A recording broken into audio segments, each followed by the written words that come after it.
ఇది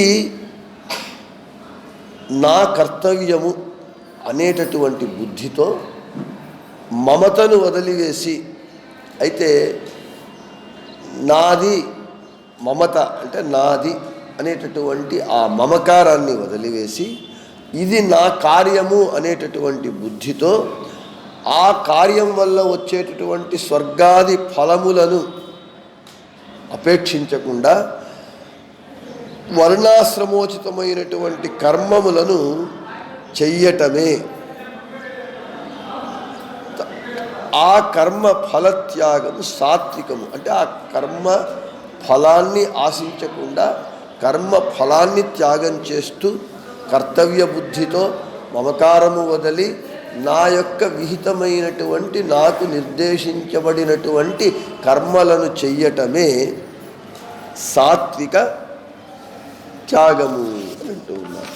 కాబట్టి ఇంత స్పష్టంగా మనకు చెబుతూ ఉన్నప్పుడు మనము ఆ తెలుసుకొని పాటించాలి చెప్పినటువంటి దానిని. ఇక వీడు పెద్ద త్యాగి అని చెప్తుంటాం మనం. ఎవడైనా ఏదైనా వదిలేస్తే వీడు చాలా పెద్ద త్యాగి అండి, త్యాగం చేశాడు. అసలు త్యాగి అంటే ఎవడు అనేటటువంటిది మనం తెలుసుకోవాలి. సాత్విక త్యాగి యొక్క లక్షణాలు ఏమిటి? న ద్వేష్ట్య కుశలం కర్మ కుశలే నానుషజ్జతే త్యాగి సత్వసమావిష్టో మేధావి చిన్న సంశయ. ఎవడైతే తత్కాలములో దుఃఖాన్నిచ్చేటటువంటి కర్మలను ద్వేషించడం, ఇప్పుడు కార్తీక మాస స్నానం చేయాలి అంటే చలిగా ఉంటుంది అని దానిని ద్వేషించటం అంటే ద్వేషించకూడదు. తరువాత ఆ పుణ్య ఫలమునందు ఆసక్తుడు కాకుండా ఉండాలి. అన్ని కర్మలను భగవంతుని యందు సమర్పించాలి. సాత్విక గుణముతో ఉండాలి. తరువాత జగత్తు భగవంతుడు ఈ రెండు విషయాల పట్ల కన్ఫ్యూషన్ లేకుండా స్పష్టంగా జగత్తు వేరు బ్రహ్మ వేరు, జగత్తు సత్యము బ్రహ్మ సత్యము అనేటటువంటి ఈ తత్వజ్ఞానము ఎవడైతే కలిగి ఉంటాడో వాడు సాత్విక త్యాగి అంటూ ఉన్నారు.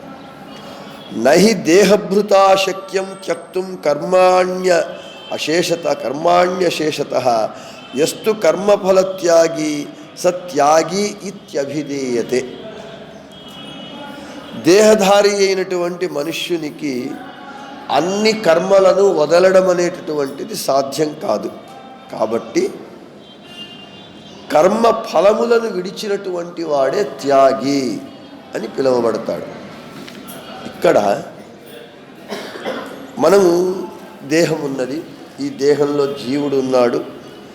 ఈ జీవుడు పనులు చేసే తీరాలి. నాకు విరక్తుణ్ణి, నాకు దేనిలో కూడా ఆసక్తి లేదు, ఐహిక విషయాలలో నేను ఏది పట్టించుకోను అని చెప్పి ఏ పనులు చేయకుండా ఉండడానికి ఎలా సాధ్యమవుతుంది? ఒక్కసారి ఆలోచించండి. నేను ఏ పనులు చెయ్యను అని కూర్చోవడానికి సాధ్యమే కాదు. అందుకే భగవద్గీతలో చెప్పాడు భగవంతుడు, క్షణమపి జాతు తిష్టత్ అకర్మకృతు అని. ఈ జీవుడు అనేటటువంటి వాడు పని చెయ్యటం అనేటటువంటిది వాని స్వభావం కాబట్టి వాడు ఒక్క క్షణమైనా నేను పని చెయ్యను అని చెయ్యకుండా కూర్చొని ఉండడానికి సాధ్యం కాదు. నీ చెప్పినట్లు ఆ ఊరికే నీవు మాట్లాడకుండా కూర్చోవచ్చు, పని చేయకుండా దైహికంగా కూర్చోవచ్చు, అయితే మనస్సులో అన్ని కర్మలు చేస్తూ ఉంటాం. కాబట్టి అన్ని కర్మలను త్యాగం చేయటం అనేటటువంటిది సాధ్యం కాదు. కాబట్టి ఆ కర్మ ఫలములను వదిలివేయి. కర్మ చేయడం తప్పదు, అయితే కర్మ ఫలాన్ని ఆశించమని భగవంతుడేం చెప్పాలి. అందుకే వదలమన్నాడు. నీ కర్మ నీవు చెయ్యి, ఫలాన్ని నాకు వదిలివేయి. కాబట్టి కర్మ ఫలాన్ని వదిలినటువంటి వాడు త్యాగి అని చెబుతూ ఉన్నారు. ఇక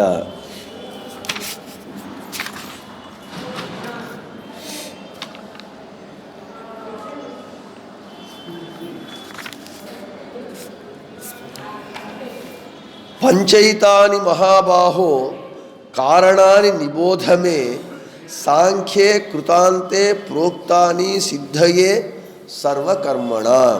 హే అర్జున, ఏ కర్మ అయినా సిద్ధించాలి అంటే 5 కారణాలు ఉంటాయట. అవి ఏదో నేను చెబుతాను, నీవు తెలుసుకో. వాటి గురించి కపిల భగవానుడి చేత భాగవతంలో తల్లి అయినటువంటి దేవహూతిదేవికి ఉపదేశం చేసినటువంటి కపిలనామక భగవంతుని ఉపదేశం ఉంటూ ఉన్నది సాంఖ్యయోగము అని. ఆ కపిలనామక భగవంతుని చేత రచింపబడినటువంటి సాంఖ్య సిద్ధాంతంలో ఒక కర్మ సిద్ధి కావాలంటే 5 కారణాలు ఉన్నాయి అని చెబుతూ ఉన్నారు. ఆ 5 కారణాలను చెబుతున్నాడు భగవంతుడు. అధిష్టానం తథా కర్త కరణంచ పృథగ్విధం వివిధాశ్చ పృథక్చేష్ట దైవం చైవాత్ర పంచమం. ఒక కర్మసిద్ధి కావాలి అంటే ఈ 5 కారణాలు ఉండాలి. 1 అధికరణము, 2 కర్త, 3 నానా విధమైనటువంటి కరణములు, 4 నానా రీతుల క్రియలు, 5 దైవము. ఈ 5 ఉంటే తప్ప ఒక కర్మ సిద్ధించదు. 5 అంటే ఏమిటి అని అంటే రాఘవేంద్ర స్వాముల వారు వ్యాఖ్యానం చేస్తారు. అధికరణము అంటే ఒక పని చేయాలంటే ఒక ఆశ్రయం కావాలి, అధిష్టానం. మనకు ఇక్కడ కాశీలో ప్రవచనం చేసుకోవాలంటే గాలిలో ఆకాశంలో నిలబడి చేసుకోలేము. ఒక అధిష్టానం కావాలి, ఒక ప్లేస్ కావాలి. అధికరణం పేజావరవటంలో వారి అనుగ్రహం చేత, వారి సహాయం చేత ఇక్కడ మనం ఒక అధిష్టానాన్ని పొందాం. అధిష్టానం. ఇక కర్త ఒకడు, చేసేవాడు ఒకడు కావాలి. ఎవడో ఒకడు, ప్రవచనం చెప్పేవాడొకడు, చెప్పించేటటువంటి వాడు ఒకడు, వీళ్ళు ఉండాలి. కర్త ఒకడు. ఇక 3వది కరణములు అంటే సాధనాలు, ఇన్స్ట్రుమెంట్స్. ఆ ఇన్స్ట్రుమెంట్స్లు కావాలి. ఏదేదో మనకు ఏది ప్రవచనం చేయాలి, ఏం కావాలి? ఒక మైక్ కావాలి, పుస్తకం కావాలి, టేబుల్ కావాలి, ఒక చైర్ కావాలి, ఇన్స్ట్రుమెంట్స్. ఇక క్రియలు, విభిన్నమైనటువంటి క్రియలు కావాలి. క్రియలు అనంటే పనులు. ఏవి? ప్రవచనం చేయాలి. ఇక్కడ దానికి కావలసినటువంటి పనులన్నీ చేయాలి. కర్త కర్మ క్రియ అంటారు కదా, క్రియలు. ఈ కర్మ జరగటానికి కావలసినటువంటి పనులన్నీ ఉండాలి. 5వది ఇవన్నీ అన్నీ ఉన్నది. అధిష్టానం ఉన్నది, కర్త ఉన్నాడు, సాధనాలు ఉన్నాయి, పనులన్నీ చేశాం. దైవం లేకపోతే, దైవం మనస్సుకు రాకపోతే ఏది జరగదు. కాబట్టి వాని ఇచ్ఛ ఉండాలి, దైవ బలం ఉండాలి. అందుకే దాసుల వారు అంటారు, నిన్న ఇచ్ఛెಗೆ ಬಂದಿದ್ದು ನನ್ನ ఇచ్ఛೆಗೆ బరలి అని.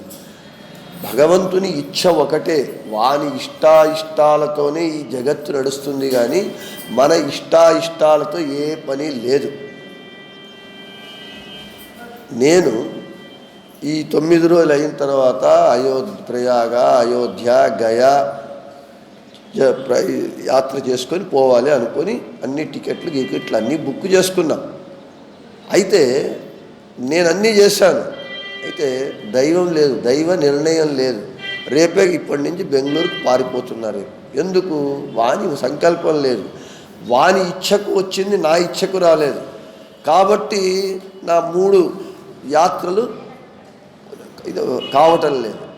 కాబట్టి అయ్యా నా ఇచ్ఛ ఎలాగో నడవదు, కాబట్టి నీ ఇచ్ఛకి ఏదొస్తుందో అది నా ఇచ్ఛ చేయమని భగవంతుణ్ణి దాసుల వారు అడుగుతారు. సరే, అది కారణం ఏమంటే నా ప్రారంధ కర్మను ఏదో కారణాలు, ఏది కారణమైనా మన ఇచ్ఛ నడవదు, వాని ఇచ్ఛ అంటే దైవం ఉండాలి. దైవం ఏం చేశాడు, నా వరకు ఇంతవరకే నీకు కాశీ గర్భవాసము జ్ఞానయజ్ఞం ఇంతవరకే నేను నీకు నా ఇచ్ఛ జరగడం, తర్వాత నీ ఇచ్ఛ జరగదు అని చెప్పి కట్ చేసి తరిమేస్తున్నాడు కాశీ నుండి, ఉండవద్దు అని. కాబట్టి దైవము అన్నింటికంటే దైవం ఉండాలి. ఈ 5 ఉండాలి. ఒక కర్మ సిద్ధి పొందాలి, సిద్ధి కావాలి అని అంటే ఇక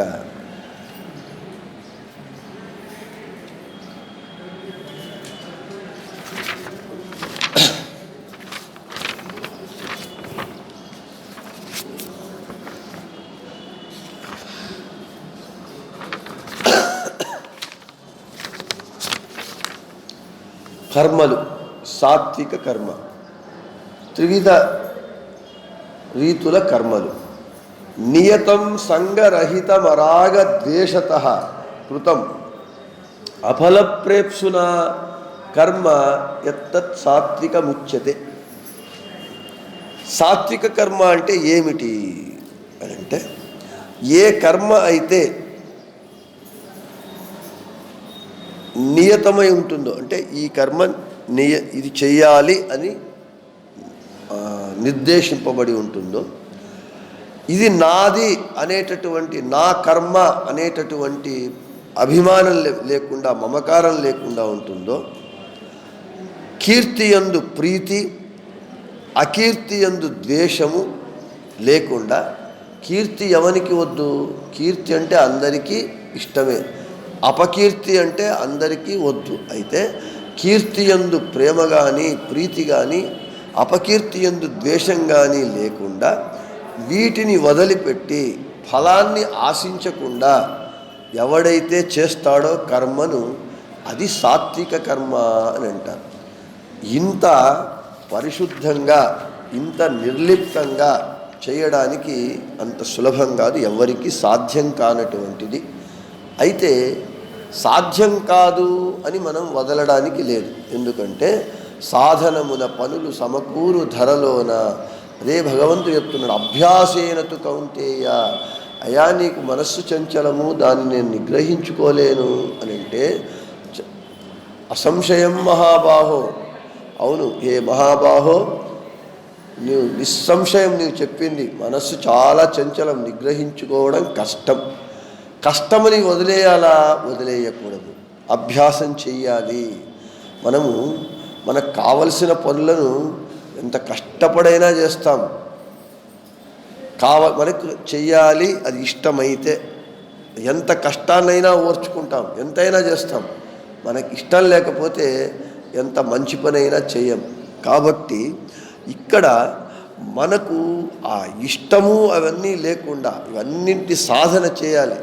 అవుతుంది క్రమేణ సాధనం చేస్తూ వస్తే, 10 ఏళ్ళు 20 ఏళ్ళు చేస్తూ వస్తే, కొన్ని సంవత్సరాల తర్వాత ఆ అలవాటైపోయి ఆ పని చేయకుండా ఉండలేనటువంటి స్థితికి మనం వస్తాం.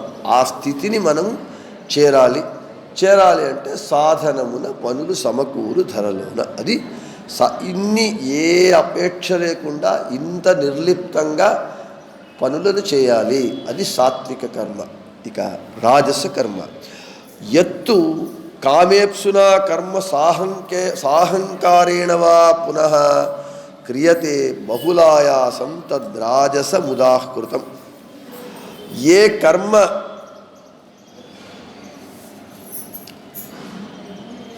కర్తృత్వాభిమానం ఉంటుందో, అంటే నేను ఈ పని చేస్తున్నాను అనేటటువంటి కర్తృత్వాభిమానం ఉంటుందో,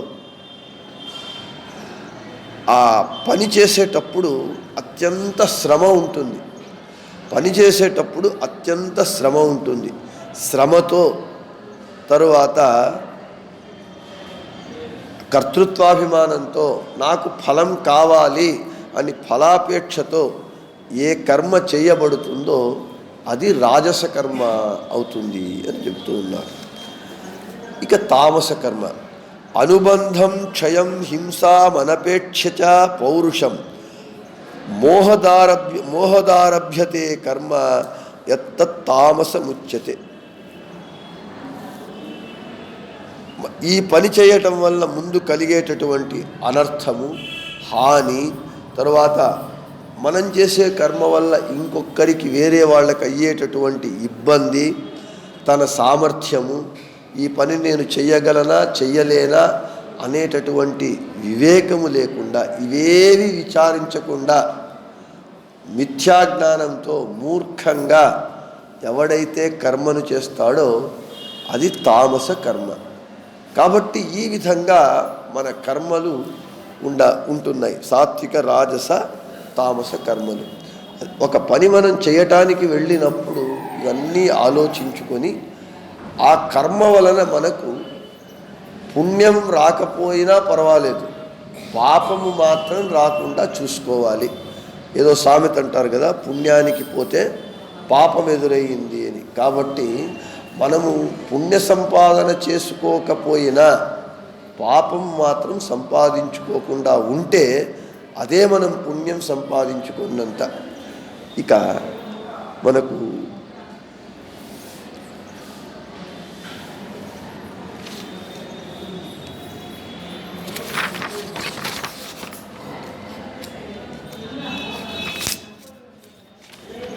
బుద్ధిత్రయములు, సాత్విక బుద్ధి, రాజస బుద్ధి, తామస బుద్ధి అని భగవంతుడు చెబుతూ ఉన్నాడు.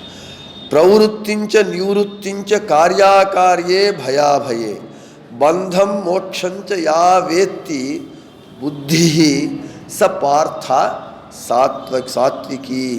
హే పార్థ, అర్జున, ఈ బుద్ధి అనేటటువంటి అంతఃకరణం ఉన్నది. సంసారానికి కారణమైనటువంటి ధర్మమును, మోక్షానికి కారణమైనటువంటి ధర్మాన్ని, కర్తవ్యము, అకర్తవ్యము, భయము, భయరాహిత్యము, బంధము, మోక్షము, వీటన్నింటినీ తెలియజేసేటటువంటిది బుద్ధి. ఇది సాత్విక బుద్ధి. మనకు మనస్సు ఉన్నది, బుద్ధి ఉన్నది. మన మనస్సులో మొట్టమొదట ఒక ఆలోచన వస్తుంది. ఏమని? ఈ పని చేద్దాము, ఈ పని చేద్దాం. అప్పుడు చెయ్యాలి అనే నిశ్చయ బుద్ధి ఉండదు. చెయ్యాలి అన్నప్పుడు చేద్దామా వద్దా, చేస్తే ఏమి అని ఏమంటారు కదా, డోలాయమానంగా అనిశ్చిత స్థితి యందు మనస్సు ఉంటుంది. అప్పుడు బుద్ధి ప్రవేశిస్తుంది. బుద్ధి నిశ్చయాత్మకమైనటువంటిది. బుద్ధి నిశ్చయం చేస్తుంది, నిర్ణయిస్తుంది, డిసైడ్ చేస్తుంది. అదేం చేస్తుంది? ఇది నీవు చేసేటటువంటిది ఇది ధర్మము, అధర్మము, నీవు చేసేటటువంటిది బంధాన్ని కలిగించేటటువంటిది, నీవు చేసేటటువంటిది బంధము లేకుండా చేసేటటువంటిది అని, ఇది భయాన్ని కలిగిస్తుంది, ఇది భయాన్ని పారద్రోలుతుంది అని బుద్ధి అన్నీ విమర్శించి విచారించి చెయ్యొద్దు అని ఏదైతే సరి అయిన మార్గంలో మనలను నడిపిస్తుందో అది సాత్విక బుద్ధి. మనం అంటూ ఉంటాం, వాడు చెప్పాడు, నీ బుద్ధి ఏమైంది అని తిడుతూ ఉంటాం. నీ బుద్ధి అంటే నీవెందుకు ఆలోచించలేదు, వాడు చెప్పాడు, వాడు చెప్తే నీ గొర్రెలాగా ఎందుకు తల ఊపావు, వాడు చెప్పినవాడు పోయాడు, నీవే దానికి ఆ పరిణామాలకు, దాని ఫలితాలకు మనమే ఎదుర్కోవాలి. కాబట్టి మన బుద్ధి మనకు మంచిది అని చెప్పింది సాత్విక, మనల్ని సరి అయిన మార్గంలో నడిపించేటటువంటిది సాత్విక బుద్ధి. ఇక రాజస బుద్ధి, యయా ధర్మమధర్మంచ కార్యంచ అకార్యమేవచ అయథావతు ప్రజానాతి బుద్ధి సా పార్థ రాజసి అని చెప్తూ ఉన్నాడు. రాజస బుద్ధి ఏది అని అంటే, ధర్మము, అధర్మము, కర్తవ్యము, అకర్తవ్యము, వీడు కొన్నింటిని తెలుసుకుంటాడు, కొన్నిని తెలుసుకోడు. తెలుసుకున్న వాటిని వల్ల శుభ ఫలితాలను పొందుతాడు, తెలుసుకోకుండా చేసినటువంటి దానికి చెడు ఫలాలను పొందుతాడు. ఈ రాజసులకు బుద్ధి నిశ్చయంగా ఉండదు, అటు ఇటు ఉంటుంది, 50-50 అంటాం కదా, అలా ఉంటుంది. ఇక తామస బుద్ధి, అధర్మం ధర్మమితియా మన్యతే తమసావృత సర్వార్థాన్ విపరీతాంశ్చ బుద్ధి సా పార్థ తామసి. హే అర్జున, ఈ తామస బుద్ధి ఎటువంటిది అంటే ధర్మాన్ని అధర్మంగా, అజ్ఞానాన్ని జ్ఞానంగా మనకు తెలియజేస్తూ ఉంటుంది. ఇది తామస బుద్ధి. అంతా విపరీతంగానే ఉంటుంది. ఏది కూడా ఏ దారి అంటే గోదారి అనేటట్టుగా ఈ తామస బుద్ధి ఉంటుంది.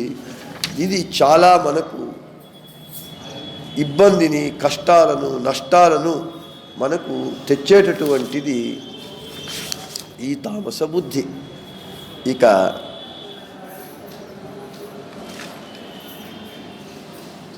యత్తదగ్రే విషమివ పరిణామే అమృతోపమం తత్సుఖం సాత్వికం ప్రోక్తం ఆత్మ బుద్ధి ప్రసాదజం. మనకు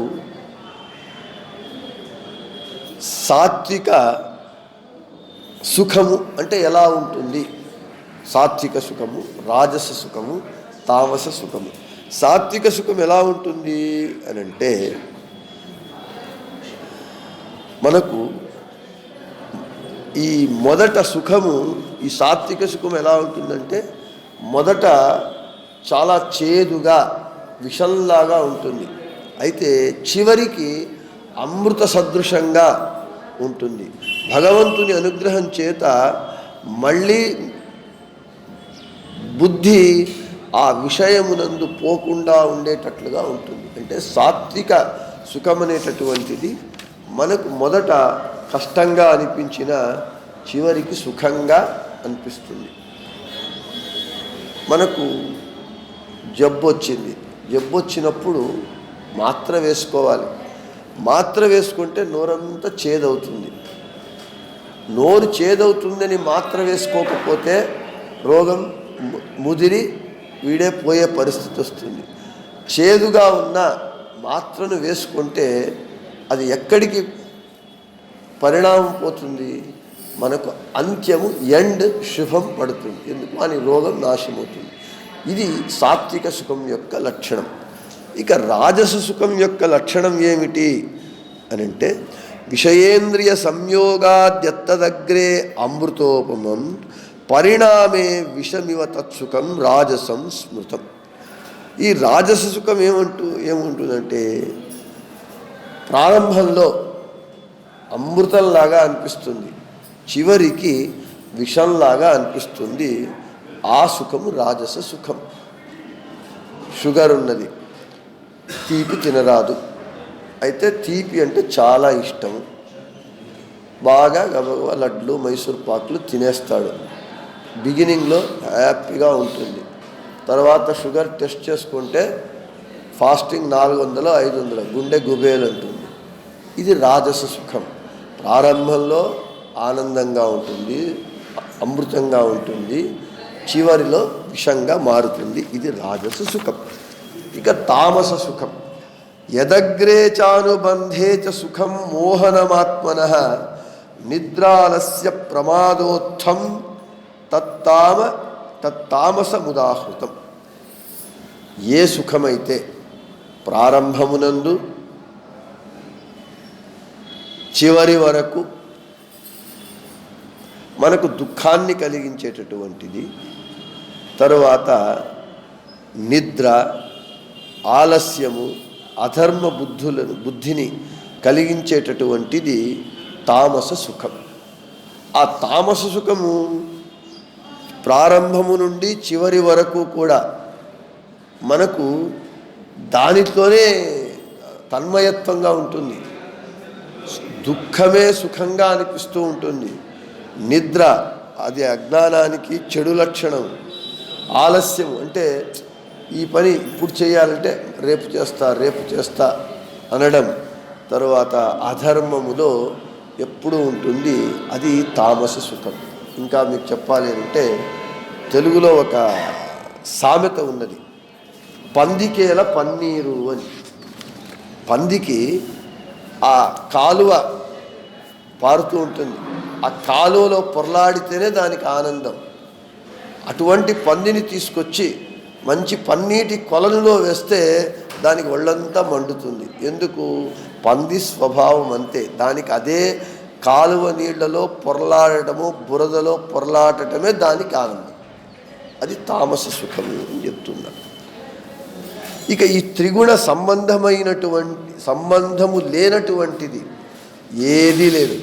న తదస్తి పృథివ్యాం వా దివి దేవేషు వా పునః సత్వం ప్రకృతిజైర్ముక్తం యదేభిః స్యాత్ త్రిభిగుణై.